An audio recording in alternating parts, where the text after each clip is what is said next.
الحمد لله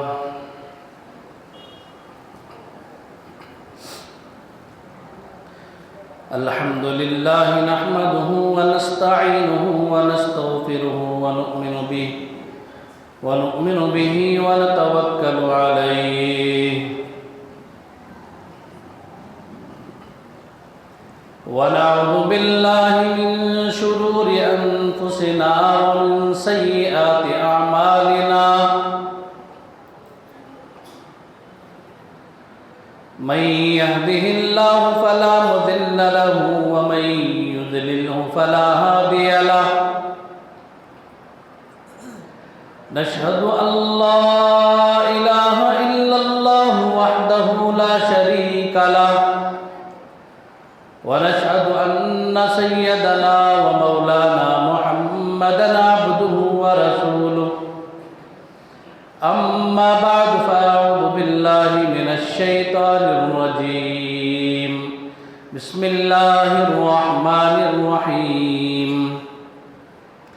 ويل لكل همزة لمزة الذي جمع مالا وعدده يحسب أن ماله أخلده كلا لينبذن في الحطمة وما أدراك ما الحطمة نار الله الموقدة التي تطلع على الأفئدة إنها عليهم مؤصدة في عمد ممددة وقال النبي صلى الله تعالى عليه وسلم الغيبة أشد من الزنا أو كما قال صلى الله تعالى عليه وسلم وقال رسول الله صلى الله عليه وسلم في موضع آخر الغيبة أشد من القتل أو كما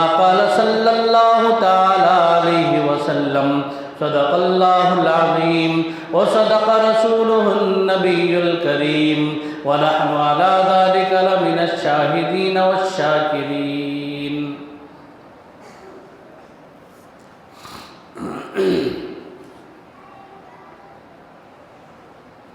اللہ سے دعا فرماویں اللہ تعالیٰ میرے قلب پر قرآن کے علوم کھولے اور اللہ آپ کو اسے سمجھنے کی توفیق عطا فرمائے۔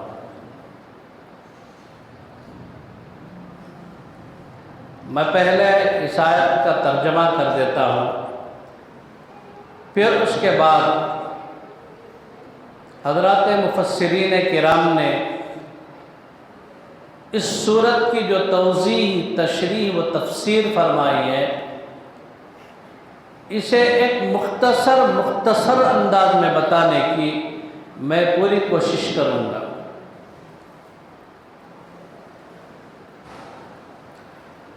وَيْلٌ لِكُلِّ هُمَزَةٍ لُمَزَةٍ،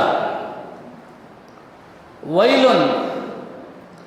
ہلاکت ہے، بربادی ہے، خرابی ہے،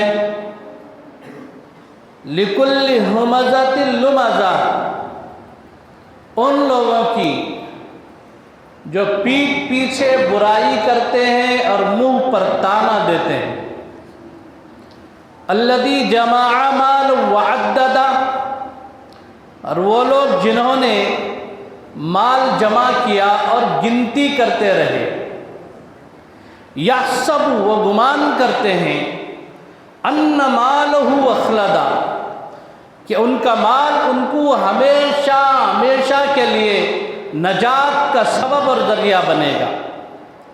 کلا، ہرگز نہیں، لَيُنبَذَنَّ فِي الْحُطَمَةِ،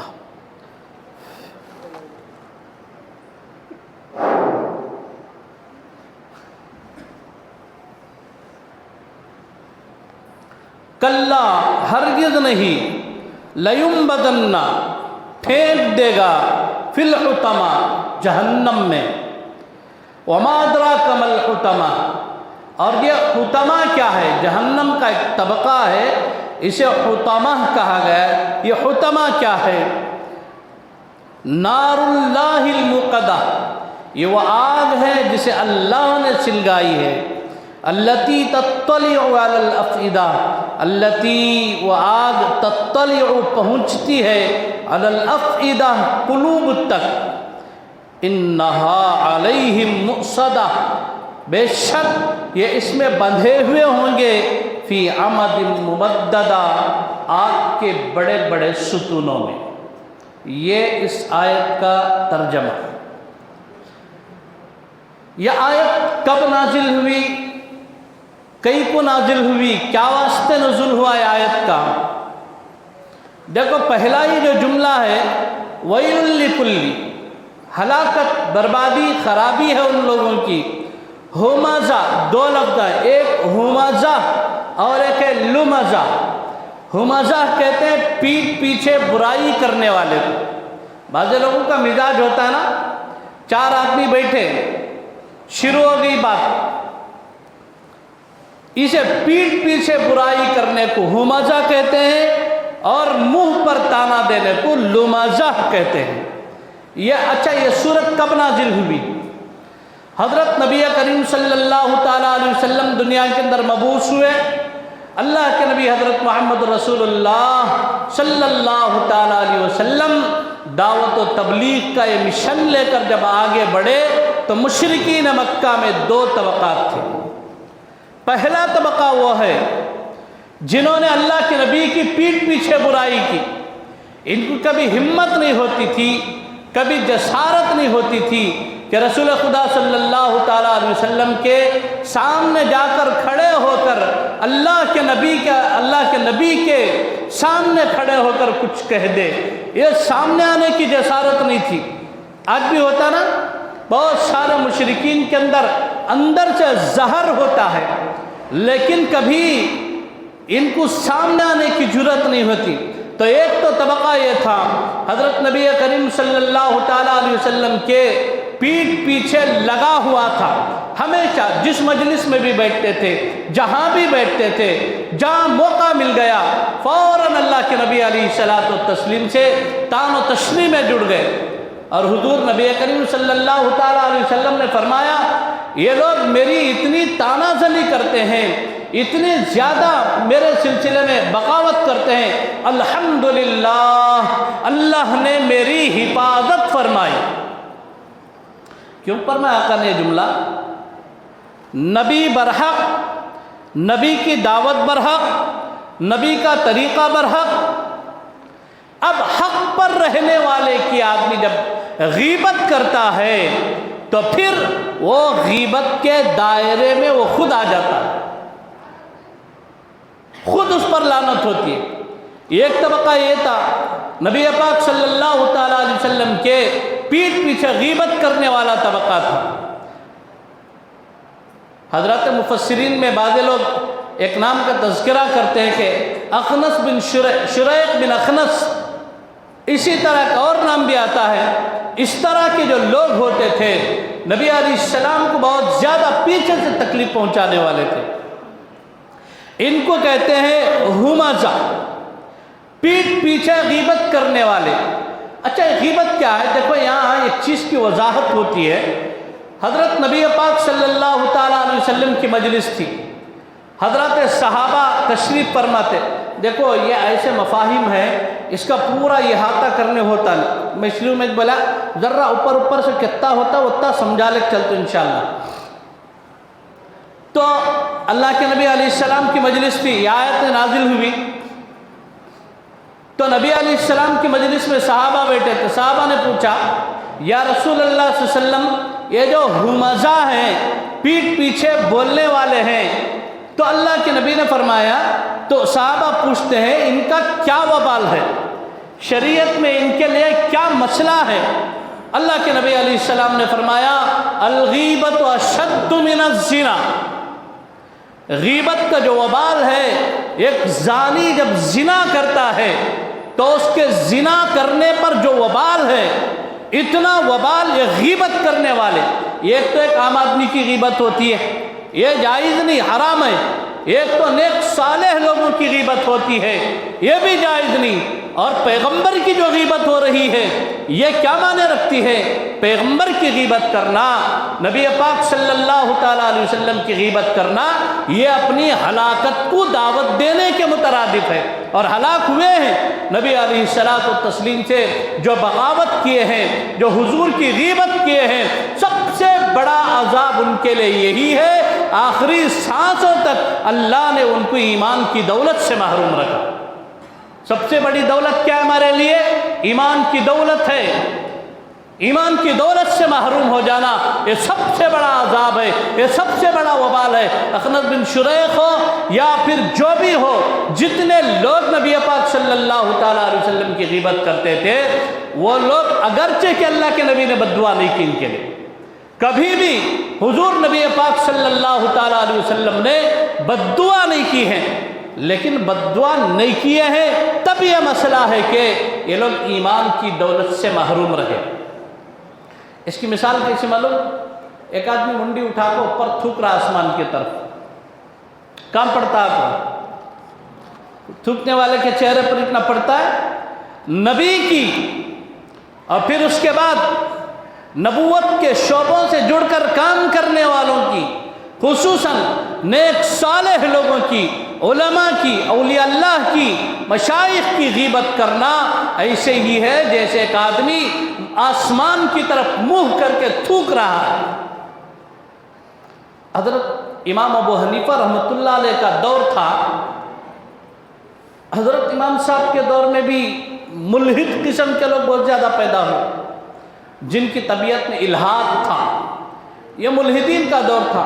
حضرت امام ابو حنیفہ رحمۃ اللہ علیہ پر بہت زیادہ طعن و تشنیع کرتے تھے، برا بھلا بولنا، غیبت کرنا، امام ابو حنیفہ رحمۃ اللہ علیہ کے خلاف بہت زیادہ بولتے تھے، اور اللہ نے حضرت امام ابو حنیفہ کو دو ایسے شاگردان دیا ہے، رہتی دنیا تک کے لیے ان کا علم لوہے کی طرح منوا لیا گیا۔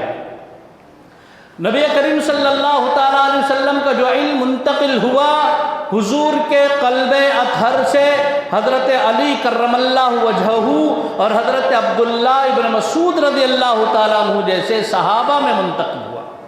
حضرت عبداللہ ابن مسعود کے شاگردوں میں آخر دور میں حضرت علی رضی اللہ تعالیٰ عنہ کوفہ میں آ گئے، حضرت عبداللہ ابن مسعود رضی اللہ تعالیٰ پر نبی کا علم داخل ہوا۔ حضرت عبداللہ بن مسعود رضی اللہ تعالیٰ عنہ کے شاگردوں میں حضرت علقمہ بن قیس رضی اللہ تعالیٰ عنہ، حضرت علقمہ کے شاگردوں میں حماد بن سلیمان کے شاگردوں میں حضرت امام الاولیاء فقیہ زمانہ، امام الاولیاء قطب الاقطاب حضرت امام ابو حنیفہ نور اللہ مرقدہ، اور امام ابو حنیفہ کے سینے سے منتقل ہو کر امام ابو یوسف اور امام محمد نور اللہ مرقدہ جیسے لوگوں کے قلوب تک پہنچا۔ میں اس کی کیا وضاحت کروں، یہ ایک ایسا عنوان ہے، اللہ کے نبی کا جو علم پہنچا ہے کتنے واسطوں سے، کس کس طریقے سے، کیسے اکابر علماء دیوبند تک پہنچا ہے، ایک بے مثال تاریخ ہے۔ انشاءاللہ پھر کبھی اللہ موقع دے پھر میں بتاؤں حضرت قاسم العلوم والخیرات قاسم نانوتوی رحمۃ اللہ علیہ اور حضرت مولانا رشید احمد گنگوہی تک جو اللہ کے نبی کے علم کا فیض پہنچا ہے، یہ کتنے طرق سے کیوں کر کے پہنچا ہے۔ بہرحال امام ابو حنیفہ رحمۃ اللہ علیہ کے سلسلے میں معتزلہ ملحدین اس وقت کے جو تھے انہوں نے بہت زیادہ واویلا مچایا۔ لوگ آ کر امام حنیفہ سے کہنے لگے، حضرت آپ اتنے بڑے امام ہیں، آپ علم کا سمندر ہیں، آپ کے شاگردوں میں امام محمد، امام ابو یوسف جیسا انسان پیدا ہوتا ہے، امام محمد سے 2 واسطوں کے بعد امام بخاری پیدا ہوتے ہیں۔ امام بخاری جیسا محدث امام ابو حنیفہ کے شاگردوں میں 3ری نسل میں پیدا ہوتا ہے۔ ایک طویل تاریخ ہے۔ چلیے، تو حضرت امام صاحب سے پوچھا گیا، بتایا گیا، حضرت آپ اتنے بڑے امام ہیں، اللہ نے سمندروں جیسا علم آپ کے قلب اطہر پر کھولا ہے، حضرت لوگ آپ کی اتنی زیادہ غیبت کرتے ہیں، آپ کو اتنا برا بھلا کہتے ہیں، ان کی دفاع میں کچھ کتابیں کیوں نہیں لکھ دیتے؟ ان کے دفاع میں آپ کچھ بولتے کیوں نہیں؟ حضرت امام ابو حنیفہ رحمۃ اللہ علیہ نے فرمایا نبی کا فیض جہاں پہنچتا نا وہاں وہ چیز چھلک جاتی۔ امام ابو حنیفہ نے فرمایا اپنے شاگردوں کو آؤ میں ایک چیز دکھاتا ہوں تمہیں۔ صبح کا وقت تھا، لگ بھگ فجر کے بعد جب سورج طلوع ہونے کا وقت ہوتا ہے، آپ دیکھتے ہیں کہ آپ بھی اندازہ لگاؤ سورج طلوع ہو رہا ہوتا ہے اور کتے ہیں نا سورج کی طرف منہ کر کے بھونکتے ہیں۔ یہ پینٹ آؤٹ کرو سبھا سے، دو وقت میں بھونکتی ہیں، ایک تو فجر کے اذان کے ٹائم پر پوری رات آواز نہیں کتیاں کا، کب تک ایک بار چیخا ممڑیا ہو جاتی، لیکن خصوصاً نماز اذان کے ٹائم پر، اور سورج جب طلوع ہونا شروع ہوتا ہے اس وقت سورج کی طرف منہ کر کو کتے بھونکتے۔ سورج نکلنا بند ہوگا؟ نہیں بند ہوا نا؟ نبی علیہ الصلوۃ والتسلیم کی رسالت کا جو سورج طلوع ہوا، ابو جہل، ابو لہب، مشرکین مکہ اس سورج کی طرف منہ کر کے بھونکتے رہے۔ نبوت کا سورج طلوع ہوا، اس کی شعاعوں سے حضرت عمر تیار ہوئے، حضرت ابوبکر تیار ہوئے، حضرت عبداللہ بن مسعود تیار ہوئے، حضرت علی مرتضیٰ تیار ہوئے، 1,24,000 سے زائد صحابہ تیار ہوئے۔ نبی کا جنازہ اٹھ رہا ہے تو صحابہ ہزاروں قطار رو رہے ہیں۔ اتنے بڑے میدان میں، اتنے بڑے پیمانے پر جو کام ہوا، بھونکنے والے بھونکتے رہے۔ کبھی نبوت کا سورج رکا نہیں ہے، وہ طلوع ہوا ہے، اس کی کرنوں سے صحابہ تیار ہوئے۔ امام ابو حنیفہ نے فرمایا میں اسی کرن کا ایک خادم ہوں، میں اسی کرن کا ایک خادم ہوں، اگر آج مجھ پر کوئی بھونکتا ہے تو ان کتوں کی طرح اسے چھوڑ دو، یہ سورج کو طلوع ہونے دو۔ امام ابو حنیفہ نے فرمایا مخالفین کی پرواہ نہیں ہے، مجھے اللہ کے دین کا کام کرنا ہے، مجھے اللہ کے نبی کے دین کی حفاظت کرنی ہے، مجھے اللہ کے نبی کی شریعت کی حفاظت کرنی ہے۔ شریعت کی حفاظت کیسی ہوئی؟ بڑے بڑے ائمہ کے جنازے جیل سے اٹھے، حضرات صحابہ قید و بند کی صعوبتیں برداشت کیے ہیں، تو پیٹھ پیچھے جو بغاوت ہوتی ہے، غیبت ہوتی ہے، اللہ کے نبی علیہ السلام کی جو غیبت ہوئی، اسے فرما ویل لکل، خرابی ہے، بربادی ہے، ہلاکت ہے ان لوگوں کی، ہمزہ جنہوں نے نبی کے پیٹھ پیچھے برائی کی۔ صحابہ مجلس میں بیٹھے ہوئے تھے، صحابہ نے پوچھا یا رسول اللہ اس کا وبال کیا ہے؟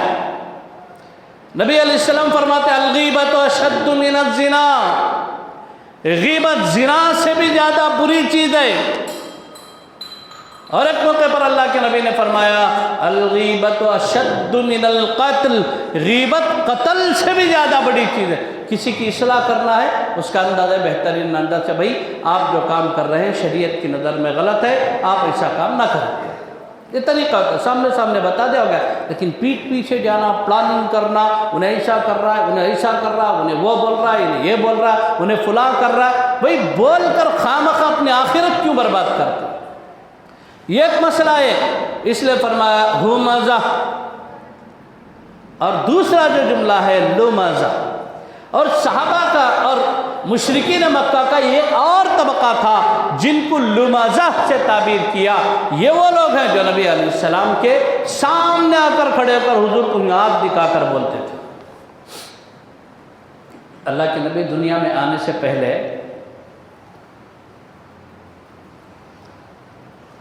حضور علیہ السلام کے دادا عبد المطلب خواب دیکھتے، خواب کیا کہتا ہے؟ ایک بڑا جھاڑ ہے، وہ جھاڑ کو کاٹنے کٹ کرنے کے واسطے کچھ قریش قبیلے کے لوگ بھی، کچھ باہر کے بھی کوشش کر رہے ہیں، ٹرائی کر رہے ہیں، لیکن وہ جھاڑ کو کیا بھی نہیں کر سکے۔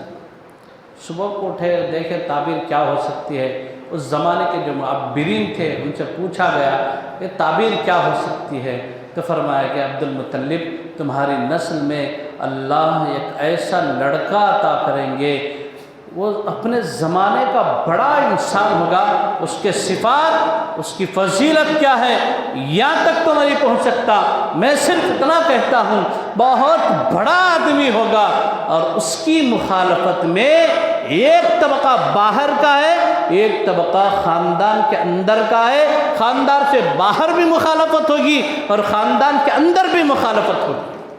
اب یہ جو دو طبقات کا جو ذکر ہے، وَيْلٌ لِّكُلِّ هُمَزَةٍ لُمَزَةٍ، ایک طبقہ باہر کا جو نبی علیہ السلام کے پیٹھ پیچھے حضور کی غیبت کر رہے ہیں، ایک طبقہ وہ ہمزہ، ایک طبقہ وہ لمزہ، ایک طبقہ وہ ہے جو اندرون کا طبقہ ہے، انہیں حضور کو سامنے آ کر بول رہے ہیں، کئی کو کر رہے ہیں ایسا، تو پورے مل کو حضور کو جمع کرے، خاندان کے لوگ جمع کر کو بولے دیکھ بھائی یہ سب چھوڑ دو، تو یہ سب نہیں کرنا، مکے کی کون تو بھی بہت حسین ٹاپ گرل ہے تو بتا، اسے شادی کرتی، اگر تو مکہ اور مدینے کا امیر بننا چاہتا ہے، بادشاہ بننا چاہتا ہے تو بتا، میں تجھے بادشاہ عطا کر ڈالتی، super power of Mecca, super power of Saudi Arab اگر آپ بننا چاہتے ہیں ہم آپ کو وہ بھی عطا کر دیں گے، لیکن جو کام آپ کر رہے ہیں، ہمارے معبودان کی خلاف ورزی جو ہو رہی ہے، ہمارے پرستان کی معبودان کی جو پیروی کی خلاف ورزی ہو رہی ہے، آپ یہ کرنا چھوڑ دیں۔ نبی علیہ السلام نے فرمایا اِنَّا أَرْسَلْنَاكَ بِالْحَقِّ بَشِيرًا وَنَذِيرًا، اللہ نے مجھے بشیر اور نذیر بنا کر بھیجا گیا۔ دیکھ آیت میں یہی آگے آیت میں سراجم منیرا، اللہ نے مجھے سراج اور منیر بنا کر بھیجا۔ سراجن منیرا کہتے ہیں چمکنے والے چاند اور سورج سے تشبیہ دی۔ حضور علیہ السلام نے یہی جملہ فرمایا، میرے ایک ہاتھ میں چاند رکھ دو، ایک ہاتھ میں سورج رکھ دو، تب بھی میں اللہ کے دین کی دعوت سے پیچھے ہٹنے والا نہیں۔ میری مخالفت تمہیں سامنے سے کر لو، پیچھے سے کر لو، اپنے مخالفت کرو، غیر مخالفت کرو، کون بھی کیا بھی کر لے، تبھی میں ایک قدم بھی پیچھے ہٹنے والا نہیں۔ دو طبقات ہو گئے، ایک تو ہمزہ کہا اور ایک لمزہ کہا۔ ایک طبقہ وہ ہے جو پیٹھ پیچھے حضور کی غیبت اور برائی کرتا ہے، ایک طبقہ وہ ہے جو حضور کو سامنے بول دیا۔ اب یہاں دیکھو بہت سارے مقامات میں قرآن میں نام کے ساتھ ذکر کیا گیا، کہاں ہے؟ تبت یدا ابی لہب وتب ما اغنی عنہ مالہ وما کسب سیصلی نارا ذات لہب وامرأتہ حمالۃ الحطب فی جیدہا حبل من مسد۔ اور ایک جگہ بنا قل یا ایہا الکافرون لا اعبد ما تعبدون۔ اور ایک جگہ یا ایہا الذین کفروا لا تعتذروا اليوم۔ قرآن پڑھتے چلو ساری باتیں وضاحت سے نکلتی جاتی ہیں، یہ علم کا خزانہ ہے قرآن۔ میں چیلنج سے بات کہہ سکتا ہوں، دنیا کے جتنے علوم ہیں یہ اس کتاب اللہ سے نکلے ہوئے علوم ہیں۔ انگریزی، انگلش، کنڑا، فلاں فلاں فلاں، سارے علوم کا مرکز یہی ہے، یہی سے سب سرچشمے پھوٹے ہیں۔ بہرحال تو کئی آیتوں کے اندر قرآن کریم میں کئی مقامات پر یا تو نام کے ساتھ ذکر ہے یا پھر صاف ڈائریکٹ کہا گیا اے کافرو لا اعبد ما تعبدون۔ کہیں ضالین کہا، کہیں مضل کہا، کہیں گمراہ کہا، لیکن یہاں کیا پیارا انداز ہے، ویل لکل ہمزۃ لمزہ، لیکن یہاں نام کا ذکر نہیں ہے۔ حکمت کیا ہے اس میں، وجہ کیا ہے؟ آگے جو چند چیزیں جو تین صفات بیان کر رہے ہیں، یہ ایسا طبقہ ہے جو نبی کی غیبت کرتا تھا، نبی کی بغاوت کرنے والا طبقہ ہے، یہ کافرین کا طبقہ، مسلمان نہیں، مسلمان تو کر ہی نہیں سکتا۔ اب ان میں تین صفات بیان کر رہے ہیں، یہ تین صفات اگر کسی مسلمان کے اندر ہیں تب بھی وہ اسی دائرے میں آ جاتا ہے. صفات بیان کریں دیکھو، نام نہیں، ڈائریکٹ یوں بھی نہیں کہ اے کافرو، یہ بھی نہیں، اے منافقو، یہ بھی نہیں، اے مشرکین، یہ بھی نہیں، بلکہ ایک سلیس سادہ انداز صفت بیان کر دی گئی. صفت کیا ہے؟ وَيْلٌ لِكُلِّ هُمَزَةٍ لُمَزَةٍ، برائی بیان کر دی گئی. دیکھو نبی علیہ السلام کو ایک طبقہ پیٹھ کے پیچھے بول رہا ہے، ایک طبقہ پیٹھ کے منہ کے سامنے بول رہا ہے. اچھا، یہ ان لوگوں کی صفات کیا ہے؟ کفر کے تذکرے کے بغیر کفر کی جو وضاحت ہو رہے، حقیقت میں صفات کی وضاحت ہو رہے. یہ ایسے صفات ہیں، یہ صفات اگر کسی مسلمان میں بھی آ جاتے ہیں تب بھی مشکل ہے اس کے لیے. کیا ہے؟ اب دیکھو آگے صفات ہے. الذی جمع مالا وعددا، پہلی صفت. ان لوگوں کا ایک تیور کیا تھا، ان کا طریقہ کیا تھا؟ یہ لوگ مال جمع بھی کرتے تھے اور گنتے تھے. ایک نمبر کے کنجوسا، خرچ کرنے کے مزاج میں، جمع کرنا، کٹے بنانا، گننا رکھنا، مال جمع کرنا، گننا رکھنا. مال اگر خیر کے کاموں میں خرچ ہو رہا ہے تو پھر وہ مال انسان کے لیے خیریت ہے. مال اگر خیر کے کاموں میں خرچ نہیں ہو رہا ہے تو یہ مال اس کے لیے ویلن. پھر میں جملہ ویلن کے معنی ہلاکت، بربادی، خرابی. یہ جو ویلن کا جو لفظ ہے نا، آگے کے جملوں میں یہ سب ٹچنگ ہے. تین صفات جو بیان کے، یہاں پہلے ایک کلی طور پر برائی بیان کر دی گئی، اس کے بعد صفات بیان کیے گئے. ویلن یہاں ٹچ ہے، مطلب ویلن ہلاکت اور بربادی. الذی ان لوگوں کے لیے جمع مالا وعددا. دیکھو مال اگر آئے، خیر کے ساتھ آئے، بھلائی کے ساتھ آئے، عافیت کے ساتھ آئے تو الحمدللہ یہ مال خیر ہے، عافیت ہے، بھلائی ہے. اور مال دیکھو ایک ایسی چیز ہے، اسے جمع کر کو گن کو رکھے گا تو انہیں اور انسان کے اندر ہرس پیدا کرتا ہے، انہیں اندر سے ہوس پیدا کرتا ہے. اور انسان کا مزاج کیسا معلوم؟ ایک حدیث ہے، انسان کے منہ کو نہیں بھر سکتے قارون کے خزانے سے بھی الا بالتراب، مگر مٹی سے. قارون کا خزانہ لا کر رکھ ڈالے تو بھی انہیں سوچتا ہے. جنت بنا دل کو سوچا انہیں، جنت بنا دل کو سوچا. انسان کا ایک مزاج ہے، 1 لاکھ روپے آ گئے تو 2 لاکھ ہونا، ایک کو ایک جمع کو 2 بنانا، 2 کو 2 بنا کر. جب انسان کے مزاج میں یہ بات آ جاتی ہے تو اس کے گمراہ ہونے میں دیر نہیں لگتی، اس لیے کہ اس کی محبت مال کی طرف. یہ مال کے معنی کہ مالا یمیل میلن، عربی میں آتا ہے مائل ہونا. یہ مال کسی کے پاس بھی نہیں رہتا، یہ مائل ہوتا ہے. مال کو مال اس لیے کہتے ہیں کہ وہ مائل ہوتا ہے. آج اس کے پاس، صبح اس کے پاس، صبح اس کے پاس، صبح اس کے پاس. یہ کس کے پاس بھی کسی کی تجوری میں نہیں ٹکتا انہیں، اس لیے اس کا نام ایک مال. مالا یمیل میلن، ادھر سے ادھر میل رکھنا، لڑکنا. کبھی اس کا جاتا ہے، کبھی اس کا جاتا ہے، کبھی اس کی تجوری میں، کبھی اس کے جیب میں، کبھی اس کے غلے میں.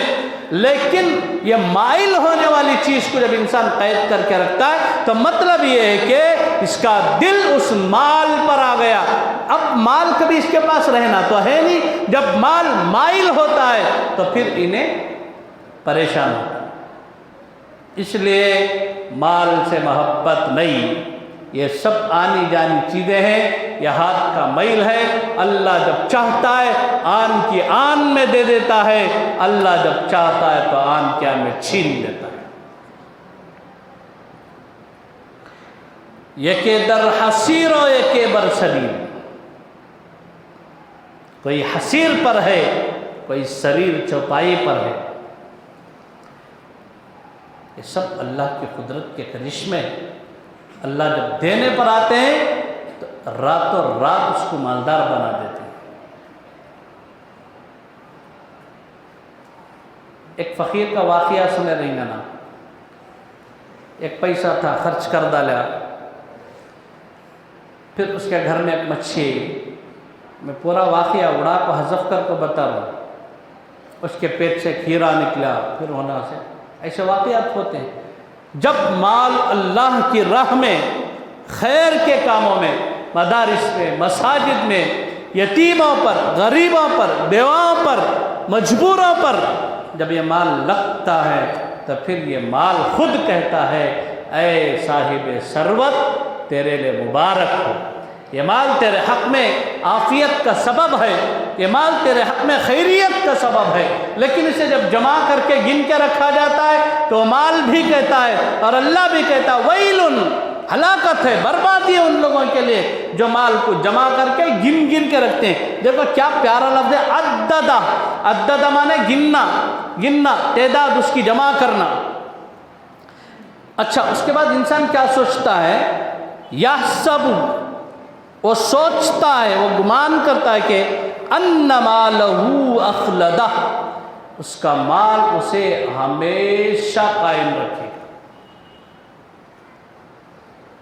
اب یہ جملہ ہے نا آج کے اس دور کے اندر میں کہتا ہوں جو نرا جاہل ہے نا انہیں بولتا ہے پیسہ ہے تو سب کچھ ہے با، آپ کے زمانے میں پیسہ نہیں تو کیا بھی نہیں۔ اس کا جواب کیا ہوتا ہے بہت اچھا، کون کی بولے وقت کو ضرورت کو پیسہ رکھنا، اس کا جواب آیا ایک طرف سے بھائی پیسہ رکھنا ضرورت پر یہ نہیں بلکہ اللہ سے تعلق ایسا رکھو کہ وہ ضرورت ہی پیش نہ آئے، اللہ سے تعلق ایسا بنائے رکھو کہ وہ ضرورت ہی پیش نہ آئے۔ یہ متوکلین کی صفت ہے، توکل والوں کی صفت ہے، جن بندوں کے اندر توکل ہوتا ہے وہ توکل والوں کی صفت ہوتی ہے۔ ورنہ کیا ہوتا ہے، آدمی مال گنتا ہے، جمع کرتا ہے، اس کے بعد یحسب، وہ گمان کرتا ہے کہ ان مالہ اخلدہ، کہ اس کا مال اسے ہمیشہ رکھے گا۔ اگر مال ہمیشہ رکھنے کے لیے ہوتا تو فرعون کبھی ہلاک نہ ہوتا۔ فرعون سے زیادہ سمپتی آج کسی کے پاس نہیں۔ ہندوستان کی آزادی کے وقت میں شیخ عثمان نامی ایک مسلمان نے کتے کی ٹن سونا دان پردان کر ڈالے تھے۔ پوری دنیا کا سونا ایک طرف جمع کرو، اس زمانے کے جو فرعون ہیں، اس زمانے کے جو حامان ہیں، شداد ہیں، ان کے پاس جو دولت تھی اس کا عشر اشیر بھی نہیں ہے۔ اللہ نے اتنی بڑی دولت دی تھی، اگر مال انسان کو باقی رکھ سکتا تھا تو پھر فرعون باقی رہتا۔ کتنے بڑے بڑے لوگ دنیا سے چلے گئے، بڑے بڑے پیسے والے، بڑے بڑے صاحب ثروت دنیا کو چھوڑے، خیر بات کہہ کر چلے گئے، ان کا پیسہ ان کو ایک لمحے کے لیے بھی بچا نہیں سکا۔ تو پیسے سے کیا بنے؟ کلا، اب دیکھو یہ تاکیدی جملہ، پیچھے جو صفات بیان کرنے کے بعد تاکیداً اللہ فرماتے ہیں کلا، ہرگز نہیں، لَيُنبَذَنَّ فِي الْحُطَمَةِ، اللہ اس کو پھینک دیتے ہیں۔ حطمہ، حطمہ کہتے ہیں جہنم کی ایک وادی ہے۔ اچھا، یہ حطمہ اللہ بیان کرنے کے بعد خود اللہ سوال کر رہے ہیں وَمَا أَدْرَاكَ مَا الْحُطَمَةُ، پیغمبر کیا آپ کو معلوم ہے کہ حطمہ کیا ہے؟ اور قیامت تک قرآن پڑھنے والوں کے لیے بھی یہ بات ہے کہ یہ جب سورت تلاوت کرتے ہیں، جب پڑھتے ہیں کہ کَلَّا لَيُنبَذَنَّ فِي الْحُطَمَةِ، پھر آگے جو جملہ ہے اب اس کی وضاحت بھی تو ہونا، وَمَا أَدْرَاكَ مَا الْحُطَمَةُ، یہ حطمہ کیا ہے؟ پھر اس کا جواب بھی اللہ دے رہے ہیں۔ دیکھو اللہ نے ایک اجمالی طور پر بیان فرمایا حطمہ، کلا ہرگز نہیں، لَيُنبَذَنَّ فِي الْحُطَمَةِ، پھر اللہ خود فرماتے ہیں کیا ہے حطمہ، وَمَا أَدْرَاكَ مَا الْحُطَمَةُ، پھر اس کا جواب بھی اللہ دے رہے ہیں کہ نار اللہ الموقدہ، یہ وہ آگ ہے جس کو اللہ نے سلگائی، اللہ نے جس آگ کو سلگائی۔ اور یہ جو صفات بیان کیے ہیں، کون بچ سکتا ہے اس سے؟ اس سے بچنے کا ایک ہی طریقہ ہے، توبہ و استغفار ہے، خلوص للہیت ہے۔ اچھا یہ آگ کی کیفیت کیا ہوگی؟ التی تطلع علی الافئدہ، التی یہ وہ آگ ہے، تطلع پہنچے گی علی الافئدہ قلوب تک، دلوں تک پہنچے گی۔ اب دیکھو ظاہری طور پر ایک آدمی کو آگ لگ جاتے ہیں، آگ لگ گی تو انہیں مرتا، خصوصاً ہارٹ جہاں دل ہے وہاں اگر سینے کا وہ حصہ جل گیا تو ڈاکٹر بتاتی ختم، اب اس کا علاج نہیں ہو سکتا، اس لیے کہ اوپر سے جو جلا ہے اس کا اثر اس کے دل تک ہوا ہے۔ جب دل جل جاتا تو انسان نہیں بچتا، لیکن یہاں جہنم کے اندر ایسا نہیں ہے، اس کا دل جل جاتا ہے، اس کے دل تک جہنم کی وہ آگ پہنچتی ہے، لیکن وہاں موت بھی نہیں،